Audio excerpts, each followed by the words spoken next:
is born of charity, it's a good thing. If it's born of greed, it's a bad thing, right? You all understand that. George Mueller, who was the founder of all those orphanages in England back in the 1800s, he was a man full of ambition. But his ambition was born of charity, a desire to help. Therefore, his ambition was a good thing.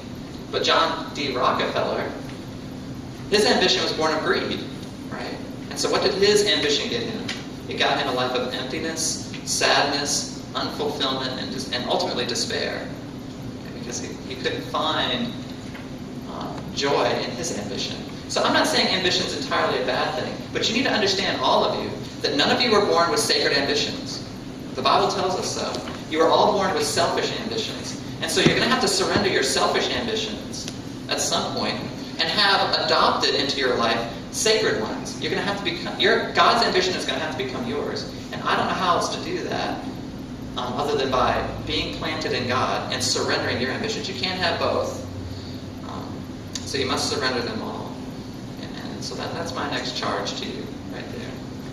Well, the last point I want you to see from this passage is that you should definitely count the cost. Count the cost. Look at verses 14 to 15.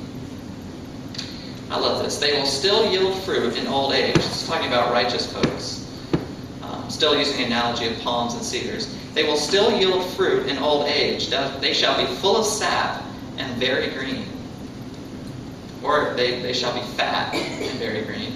To declare that the Lord is upright. He is my rock, and there is no unrighteousness in him. Now, I know it's difficult to do, okay? But we cannot live our Christian life as if we're playing poker.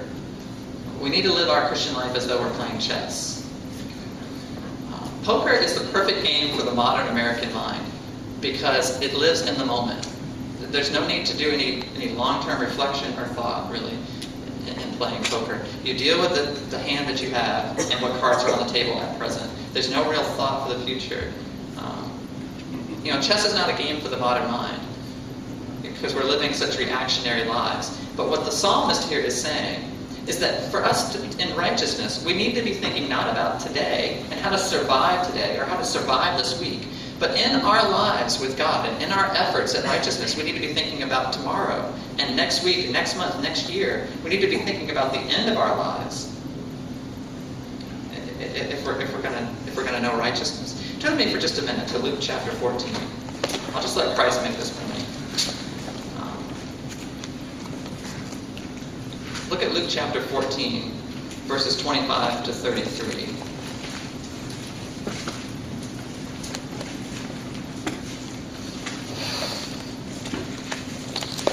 It says here, now great multitudes were going along with him, Jesus, and he turned and said to them, if anyone comes to me and does not hate his own father and mother and wife and children and brothers and sisters, yes, and even his own life, he cannot be my disciple. Whoever does not carry his own cross and come after me cannot be my disciple. For which one of you, when he wants to build a tower, does not first sit down and calculate the cost to see if he has enough to complete it? Otherwise, when he has laid a foundation and is not able to finish, all who observe it begin to ridicule him, saying, this man began to build and was not able to finish. Or what king, when he sets out to meet another king in battle, will not first sit down and take counsel whether he is strong enough with 10,000 men to encounter the one coming against him with 20,000? Or else, while the other is still far away, he sends a delegation and asks terms of peace. So therefore, no one of you can be my disciple who does not give up all his own possessions.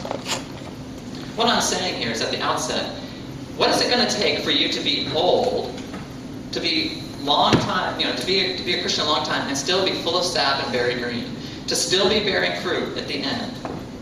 What's that going to take? You need to count the cost today because you may not want to pay it. Because the cost of bearing fruit in old age and being full of sap and very green is intimacy with God. Okay. My favorite tree in all the world is the tree outside the dining hall at Magnolia Springs State Park at the group camp. Those of you who go to camp, there's the most beautiful shade tree in all the world right outside the door. Isn't that right? I love that tree. Those of you know what I'm talking about? Is that an oak tree? Well, anyway, that oak tree, I promise you can fit a camp of 100 people all under that oak tree if you had to. And I promise you, it's 20 degrees cooler under that tree. I find myself under that tree all the time, especially if it's before a meal. I don't know why people stand out in the sun. And if I'm playing catch or frisbee or something, I try to stand under the tree and throw it to people out on the field. But you know, there's something about that tree. That tree did not provide shade for a long time, right? When that tree was first planted, when that first acorn went into the ground and started up as a tree, it didn't offer shade in the first year of its life, the second, the first 10. It probably didn't offer shade, certainly not shade for a whole camp full of people. It didn't happen for many, many years. But it was regularly taking in nutrients, was regularly taking in water, and was putting those roots very deep into the ground so that today, that beautiful, healthy tree can block every single ultraviolet ray coming from the sun. And that's the hottest place on the face of the earth. Okay. I love that tree.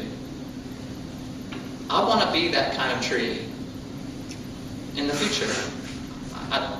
I'd like to think I provide some shade today, but I'd like to be the type of life, I'd like to be the type of Christian that people can find sanctuary in, and not just some people, but a lot of people. But in order for me to do that, don't I have to be putting down roots? Don't I have to be drinking up the nutrients of God? Don't I have to be taking care of my walk and my faith? Don't I need to be righteous to flourish and to grow? I do. So if you want to be that thing for your family, if you want to be that thing for your community, for your country, and for your kingdom, be righteous and be about righteousness today. Let's pray.